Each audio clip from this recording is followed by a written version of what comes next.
సమృద్ధిగా నివసింపనీయాలి. David, the king, he refers to God's word like this. దావీదు దేవుని యొక్క వాక్యమును తాను ఈ రీతి పోలుస్తూ వచ్చాడు. Feeding on God's word and lying in green pastures. దేవా, నీ వాక్యమును భుజించిన వాడే పచ్చి గల చోట్ల నన్ను పరుణ చేసి. There was another man who talked about God's word. మరొక వ్యక్తి దేవుని వాక్యం గురించి ఈ రీతి చెప్పినాడు. Ezekiel అంటూ వచ్చాడు, man of God, తాను దేవుని దైవజనుడుగా ఉన్నాడు. తాను ఈ రీతిగా అన్నాడు, I have received the word of God from his hands like a roll. నేను ఒక గ్రంథము చుట్టవలే దేవుని యొక్క వాక్యమును ఆయన యొక్క చేతుల్లో నుండి పొందిన వాడిని ఉన్నాను. He also said, I ate it. తాను అంటూ వచ్చినాడు, ఈ వాక్యం నేను భుజించుకుని. And I found in my mouth as sweet like a honey. తేనె కంటే జుంట తేనె దారుల కంటే మధురముగా దేవుని యొక్క వాక్యం నాకు కనబడుతూ వచ్చింది. That is the preciousness of God's word. దేవుని యొక్క వాక్యం యొక్క ప్రశస్తత అంత గొప్పది. And thirdly, what does Jeremiah say? ఇంకా మూడవదిగా ఏమంటూ వచ్చినాడు? Firstly, he said, I found your word. తాను మొట్టమొదటిగా నీ వాక్యం నేను కనుగొంటిని. And secondly, he said, I ate it. తర్వాత నేను భుజించింది అని చెప్పినాడు. And thirdly, he said, as a result of eating, it has become a joy and rejoicing in my heart. తాను వచ్చినాడు, నేను భుజించడం ద్వారా నా హృదయంలో సంతోషమును ఆనందమును కలగజేస్తూ వచ్చాయి. This is the consequence of reading God's word. దేవుని యొక్క వాక్యము భుజించడం ద్వారా వచ్చే మరి రిజల్ట్ అది. In order to get joy from our Lord, మన యొక్క ప్రభువు దగ్గర నుంచి నువ్వు ఆనందమును సంతోషమును పొందాలంటే we must find God's word for ourselves. నీకు నాకు అవసరమైన దేవుని వాక్యం ఏంటో నువ్వు గ్రహిస్తూ రావాలి. We must receive the whole gospel, not part of the gospel, whole gospel. సువార్త యొక్క సంపూర్ణత పొందాలి, సువార్తలో కొద్ది భాగమే కాదు. And we must be very obedient to the word of God. దేవుని యొక్క వాక్యమునకు మనం విధేయులుగా ఉండాలి.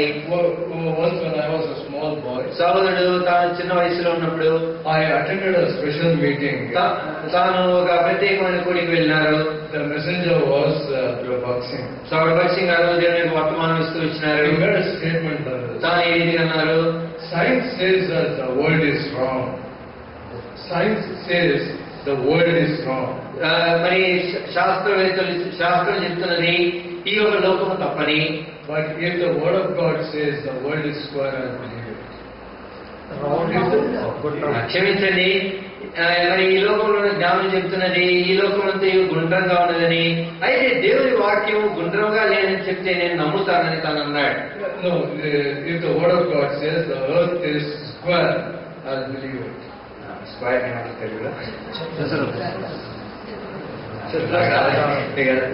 దేవుని యొక్క వాక్యం కానీ స్క్వేర్ అని చెప్తే నేను నమ్ముతానని భక్తి గారు చెప్తూ వచ్చినారు. That means దానికి అర్థం ఏంటంటే no arguments. దేవుని యొక్క వాక్యంతో నేను ఎన్నడూ చర్చించను. I believe as it comes to me. నాకు ఏ రీతిగా దేవుడు తన వాక్యం ప్రత్యక్షంగా తీసుకుని వస్తాడని దాన్ని ఆ రీతి నమ్ముతాడు. Because God is always right. ఎందుకంటే దేవుడు ఎప్పుడు ఆయన సరైనది చెప్పేవాడు. I'll not only believe it, I will put it in action. ఏదో కేవలం విశ్వసించడమే కాదు కానీ నా అనుదిన జీవితంలో క్రియాపూర్వకంగా దాన్ని నెరవేర్చుటకు నేర్చుకుంటానని చెప్పాడు. There are so many questions in our life. అనేక మార్లు మన జీవితంలో ఎన్నో ప్రశ్నలు ఉంటాయి. Why did this happen? ఎందుకు ఈ రీతిగా నాకే జరిగింది? Why should that person behave like this to me? ఎందుకు ఆ వ్యక్తి నా పట్లే ఆ రీతిగా వ్యవహరించాలి? Does not God know about me? దేవుడికి నా సంగతి తెలీదా? One thing, my beloved, ప్రియులారా, ఒక విషయం, we have to take God's judgment as it comes to us. మనకి దేవుని యొక్క తీర్పు ఏది వస్తుందో ఆ రీతి మనం అంగీకరించబద్దులమైనా. Because He is the one who is our creator. ఎందుకంటే ఆయన మన సృష్టికర్త అయినాడు. His judgments are always right. ఆయన యొక్క తీర్పులు నిత్యము సరైనవిగా ఉన్నవి. And His promises are yea and amen to each one of us. ఆయన యొక్క వాగ్దానములు అవును ఆమేన్ ఉన్నాయి. We learn to accept His word unconditionally. ఆయన యొక్క దేవుని యొక్క వాక్యమును మనం మరి ఎటువంటి షరతు లేకుండా అంగీకరించుటకు నేర్చుకోవాలి. When His word comes to us and when we accept His word, it brings joy and rejoicing in our hearts. ఎప్పుడైతే దేవుని యొక్క వాక్యం మన హృదయంకి వస్తుందో దాన్ని అంగీకరించి వినయిస్తామో మన హృదయంలో గొప్ప ఆనంద సంతోషములకు కారణమవుతుంది.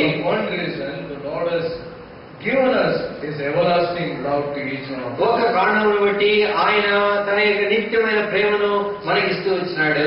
And fourthly, we see నాలుగవదిగా Jeremiah, he says, I am called by the name, O Lord of hosts. తాను వచ్చినాడు, సైన్యములకు అధిపతి యెహోవా అనే నామము నాకు పెట్టబడుతూ వచ్చినది. Like today, ఈ దినము during the days of Jeremiah, యెర్మీయా దేవుని వలె the name of the Lord was despised.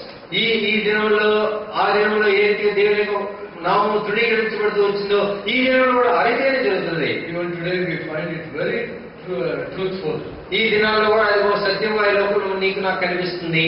They say it's a foreign God. కొంతమంది అంటారు మన దేవుడు కాదండి. I don't know, you people brought it to India.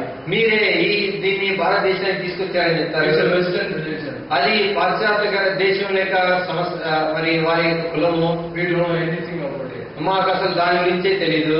The truth is it's an Eastern religion. It's an Eastern religion. The truth is it's an Eastern religion. వాస్తవం ఏంటంటే అది eastern వైపు తూర్పు వైపు వారికి చెందినదే. But people don't want to believe it. అయితే ప్రజలు దాన్ని అంగీకరించరు. They don't want to believe that Jesus died for all of them in this world. యేసుక్రీస్తు ప్రభువు వారందరి కొరకే చనిపోయాడని విశ్వసించడం వారు ఇష్టపడరు. And during the days of Jeremiah, the stiff-necked people, they despise the name of the Lord. యెర్మీయా దినంలో మెడవంచని ఆ ప్రజలు దేవుని యొక్క నామమును వారు తిరస్కరిస్తూ వచ్చినారు. But for Jeremiah, it was a different thing. అయితే యెర్మీయాకు ఇది ఎంతో బహు వ్యత్యాసంగా వేరేగా ఉంటుంది. The name of the Lord was a joyful thing to him. దేవుని యొక్క నామము తనకి ఎంతో సంతోషకారణంగా ఉన్నది. He was glad to be honored by the name of the Lord. దేవుని యొక్క నామం పెట్టబడి అని పిలువబడటంలో తాను ఎంతో సంతోషిస్తూ వచ్చినాడు. Many of the believers, they have two different names. మనలో అనేక మంది విశ్వాసులకు రెండు పేర్లు ఉంటాయి. In the office, if you go, their names, you tell them with a Christian and they're not able to recognize. ఆఫీసులో ఎవరికైనా క్రైస్తవ పేరుతో ఉదాహరణకి జాన్ అని చెప్పామనుకో, జాన్ ఇక్కడ ఎవ్వరు లేరండి అంటారు. After scrutinizing, they have a different name in the office. తర్వాత చూస్తే వారికి ఇంకొక పేరు ఆఫీసులో ఉంటుంది. Because of the earthly benefits they'll be getting. ఈ లోకంలో మనకి వచ్చే తాత్కాలికమైన మరి వసతులను బట్టి బహుశా వేరే పేరు కలిగి జీవిస్తారేమో. For Jeremiah, his social life was very restricted. యెర్మీయా యొక్క సామాజికమైన జీవితము ఎంతో హద్దుబాట్లతో ఉంటూ వచ్చింది. And he never enjoyed his life. తన ఈ జీవితం తాను ఎప్పుడు ఆనందించలేదు.